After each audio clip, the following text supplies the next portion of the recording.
В Армения се разгаря една, така да се каже, тиха война, само че тя не се води с оръжия, а с думи и с символи. И изправя правителството срещу една от най-древните църкви в света. Хайде да видим как един на пръв поглед съвсем дребен жест по време на служба всъщност разпали огромен конфликт. И така, ще проследим как напрежението ескалира. Като ще започнем от една служба без име, ще минем през стратегията за стягане на обръча и ще стигнем до криза на вярата и един открит, челен сблъсък за контрол. Значи всичко започва с един акт на публично неподчинение. И то на най-неочакваното място, по време на църковна служба, при това пред очите на самия министър-председател. Само си представете сцената. Премиерът Никол Пашинян е на служба, а сърцето на арменската църква, светият Ечмиядзин, остава, така да се каже, демонстративно безмълвен.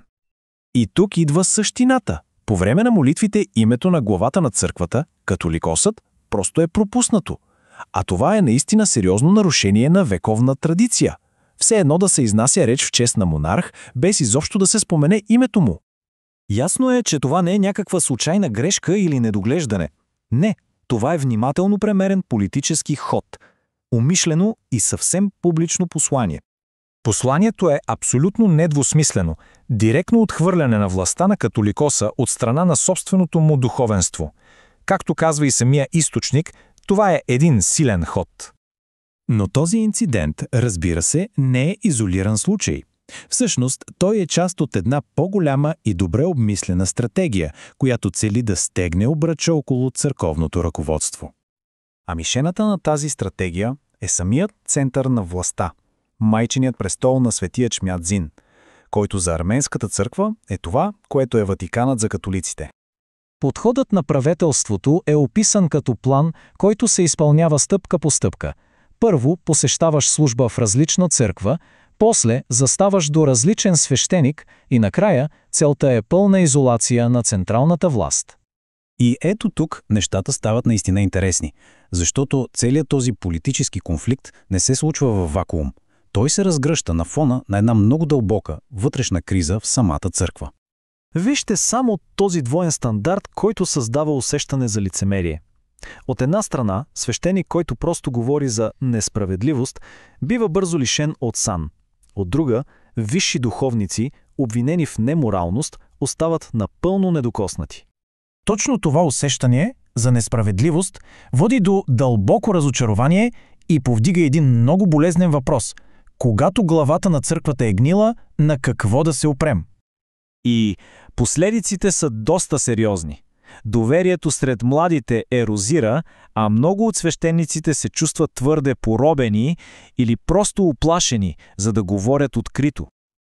Правителството обаче, както вече казахме, не действа във вакуум. Напротив, последните политически събития му дават увереност, че има обществен мандат да продължи с твърдата си позиция. Тук ключов момент е една скорошна изборна победа на управляващата партия. И то не къде да е, а в Вагършапат, градът, който е дом на Светия престол. Това се разчита като много ясен знак за обществена подкрепа. И от тази гледна точка избирателите съвсем ясно показват, че за тях проблемът не е в църквата като институция, а конкретно в нейното настоящо ръководство. И така, сцената е подготвена за един финален сблъсък. Лидерът на църквата е все по-изолиран, но в същото време изглежда и все по-непреклонен. Вътрешният кръг на католикоса, както се твърди, се е свил драстично. Подкрепата за него намалява, но решимостта му да остане на поста си изглежда непоклатима. Ами според съобщенията, неговият отговор на всички призиви да се оттегли е бил повече от категоричен. Ще се борят до последна капка кръв. Реториката ескалира изключително рязко. Този воинствен език, разбира се, влиза в ярък контраст с позицията на правителството, което твърди, че търси решение чрез молитва и любов. Което повдига въпроса: лидерът на църквата човек на Бога ли е или човек на войната? Така стигаме до финалния ход, отправен е призив към другите висши духовници да се намесят и, цитирам, да почистят трона, като им се обещава обществено опрощение, ако действат за доброто на църквата. Така борбата за душата на арменската църква достига своята кулминация. И остава големият въпрос: ще излезне ли институцията по-силна и пречистена от този конфликт, или това всъщност е началото на разкол, който ще остави белези за поколения напред?